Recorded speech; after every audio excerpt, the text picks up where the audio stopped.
Train the muscles, not the joints.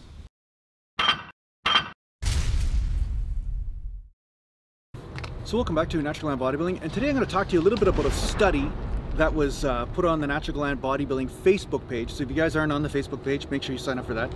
And somebody put this study up there and said that high reps work at 30% of your 1 rep max is the best amount of weight to use in order to put on muscle mass. Now, okay, this study, I'm going to explain why this is not necessarily true and how this study is a little bit skewed, because that's the way studies work. They look at one thing and they oversimplify this one rule and then they apply it to everything, okay?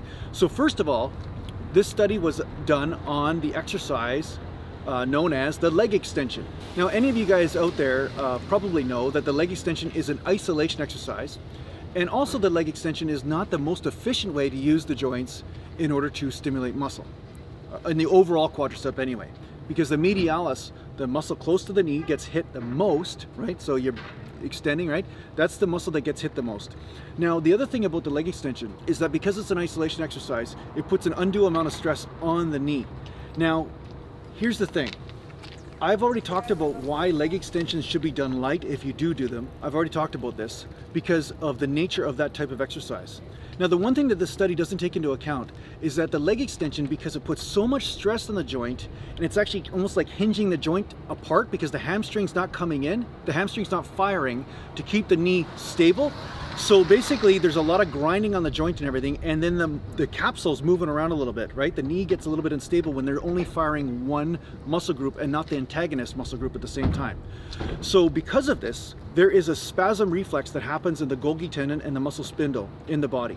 Now, this is the thing that's not really mentioned in the study, and this is the thing that will influence what type of weight is going to be the best for stimulating muscle growth, because what happens is, as you go up heavier in weight, there's an exponential amount of stress on the knee. So you go up by 10%, but then there's 30% more stress on the knee. Well, then the knee will respond to that by spasming up some of the muscles around the area, and therefore hindering overall muscle stimulation, because now all the muscles that are associated with just keeping the knee together are going to fire twice as hard, and the prime movers aren't necessarily going to be getting hit as hard, you see, because all the energy and resources going into this one area, and the movement pattern and everything is going to change. For that reason, I don't agree that using 30% of your 1 rep max in any one exercise is the perfect weight for gaining muscle mass. CrossFit. Now, the other thing is, gaining muscle in a certain area is going to depend on the fast twitch to slow twitch fiber ratios as well. So we all know the biceps have more fast twitch fibers in them than, say, the quadriceps as far as the percentage. It's more of a power dominant muscle. There's a reason why creatine phosphate supplementation affects upper body strength but not lower body strength. Why do you think that is? It's because there are more fast twitch fibers in the upper body. The upper body is not as much endurance, whereas we walk around on the legs. That's how thousands and thousands of years of adaptation have happened, or millions of years really, hundreds of thousands at least.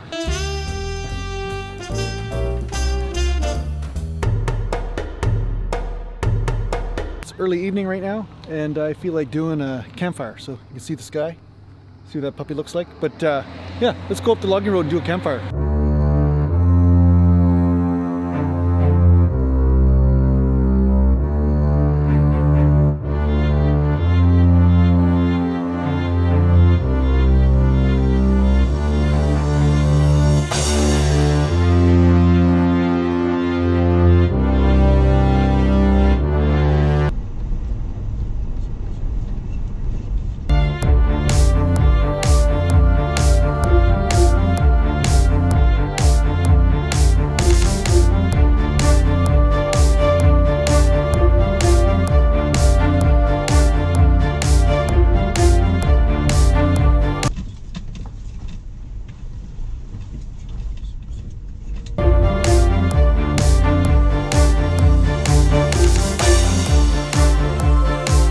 Let's not kid ourselves. I'm definitely not competition to Les Stroud or any of these survivor people in the woods, because it took me forever to light that fire.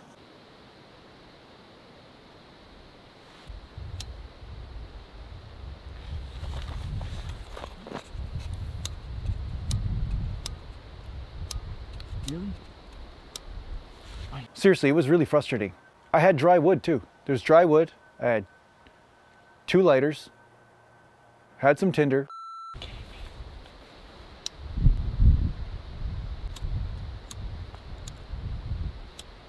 It was so windy up there, it just kept on blowing out the fire. It was anyway, take a look. Yeah.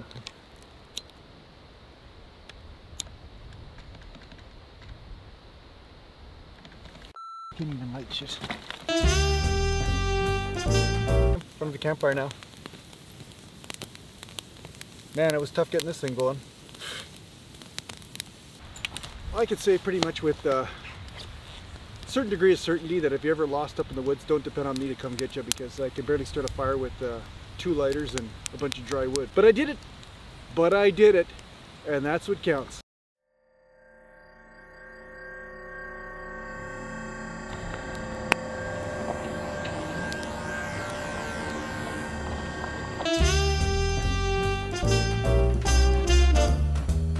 And basically when we're walking around our legs, of course our legs have to be a little bit more endurance oriented, especially the quadriceps, right? The hamstrings are more involved in fast twitch type movements like sprinting and jumping and leaping and lifting, you know, straining and lifting things.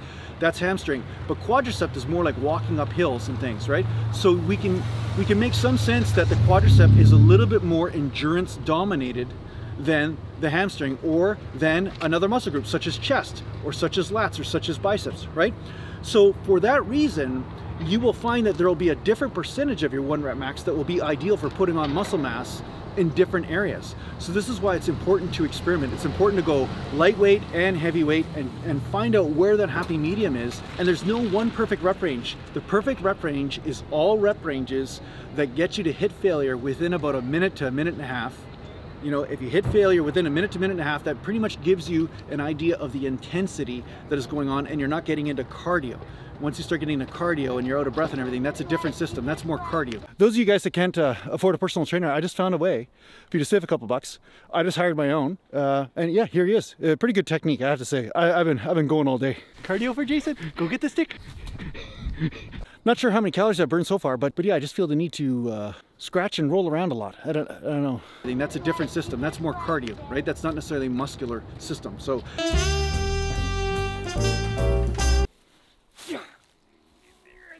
CrossFit! You want to basically hit failure while your creatine phosphate is firing the muscle and your ATP. Once that runs out, then at that point you start having to access inefficient fuel sources. This is going to dictate how your body adapts. For that reason, I don't believe that this study was foolproof when it comes down to the 30% of the 1 rep max is the ideal weight for you to use for hypertrophy, because it only was done on one muscle group, and it was done with an isolation exercise that is incredibly hard on the joints and the tissue. And I do believe and know that there is a spasm type reflex that happens in muscles when the joint gets slightly deviated out of joint. Everybody that's ever put their back out will actually know about this, where you put your back out a little bit and then it spasms and you can't walk for several days. Well, this happens in the shoulder. When I've dislocated my shoulder, it also happens. All the muscles spasm around there. Now the prime movers can't really be accessed as well because these muscles are basically trying to keep the joint in place. And then there's inefficient recruitment patterns because the body's first priority is keeping the joint in one piece and keeping the body together instead of just pushing or creating force in one direction or another, you see? So there is a defense mechanism that does happen in the body when the joint is jarred out of place. And we all know this, we've all experienced it. So this also happens in the knees and elbows too. So this is why I always say, like, if you are overextending or overbending the joints and then you're getting a spasm type reflex in the muscles, you're not going to get more results. If anything, what you're going to do is just put more mileage on the joint itself, and then the muscles that are responsible for stabilization might get overworked to a point, but if anything, you're just going to create a spasm reflex. It's almost like a short circuit in the muscle, and then you're not going to get any more results, and you're going to put more mileage on the joints. So there's really no point to it. I kind of like doing this stuff in the parking lot because people look at me funny. It's pretty hilarious. So yeah, you get the nature stuff, you get the parking lot stuff, you get everything here. You get everything on the Gallant and Natural Gallant Bodybuilding channel. You get everything here, huh?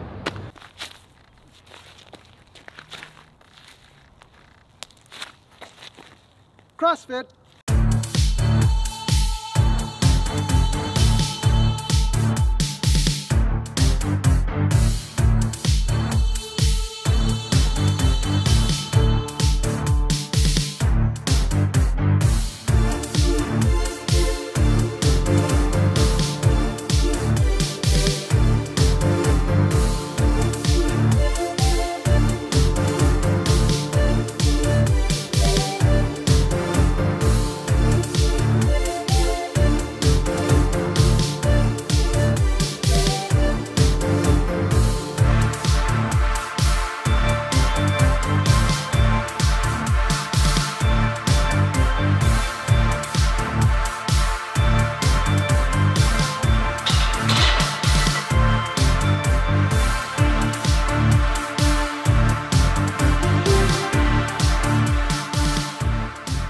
I've said this a million times, but I'm going to say it again. Don't be afraid to mix those rep ranges up, gain strength, then up the reps, and then you gain muscle. Now, a lot of times what will happen with some people is that they'll gain muscle doing a certain technique, and then they say, oh, this is the secret to everything, this is the secret to everything. But what they don't understand is that there's a strength gain, and then you do endurance work with that strength, and then you gain some muscle. But at some point there will be a point of diminishing return here, and then you have to gain strength again, or at least up the reps with the same amount of weight, or up the weight with the same amount of reps. So if you're doing 225 for 20, now you better be doing 245 for 20. And that's going to be good for you to gain muscle, right? But in the end, it's still about gaining strength. You're still gaining strength and hitting those same rep ranges with that strength gain, okay? So you're using more weight or you're increasing the amount of reps. But there is a point of diminishing return. I found that reps of 75 to 150 or whatever, like that was too much. I found that I wasn't gaining muscle from that, although short term, for short periods of time, you might gain something from that, from the increased blood flow, and also from increasing your recruit, or from, wow, that's crazy. Or from increasing your recruitment of some endurance fibers that you could not access in the other sets. So I'm all about shocking the system and using different rep ranges to do that. But at the same time, there is an efficient way to hit the muscles by gaining strength and then using that strength to do endurance sets as well, right? So you're going to go through these periods of time. So some people say, well, how do I organize that? Do I do it all in the same workout? Do I do it every week? Well, what I do is I change my rep ranges throughout the week. You know, day one, I might do 15 to 25 reps, and day two, 15 to 25 reps of different body parts. And then day three, I might do 10 to 15 reps. And then day four, I might do 5 to 10 reps. You know, so I changed it around, and depending on the group of muscles that I'm working, because I'm a specialist now, because I've been doing this for so long, depending on the muscles that I've been working will depend on what I feel is the right rep range. If I'm doing isolations, you never see me do 5 to 10 reps. If you're doing an isolation movement where you're just working one muscle like on flies or something, it's incredibly dangerous to do that type of heavy weight, so I don't do that type of rep range there. Squat setting. Squat setting. I usually use those exercises with higher rep ranges. I never go super heavy. So this is another thing you have to know. So there's all these different principles that I've applied, and I made them all into different videos that you can watch, but I do mix the rep ranges up every week. Now, the other thing you can do is you can do 3 or 4 weeks of a certain rep range, and then 3 or 4 weeks of another rep range, and then 3 or 4 weeks of another rep range. But what you might find is that when you're doing super heavyweight for 2 or 3 or 4 or 5 weeks, you might have to back off because heavyweight is super hard on the joints. So you might only do a week of that and then go back to the light weights again. So you may find that your little periods of time that you're doing certain rep ranges, on the heavier rep ranges, you'll have to do shorter periods of time. So yeah, that's my advice to you. Thanks a lot for watching. I hope this helps you out with your training. And if you need to get hold of me, just go to naturalgallantbodybuilding.com, and thanks a lot to the Patreon supporters, and take care for now. See ya.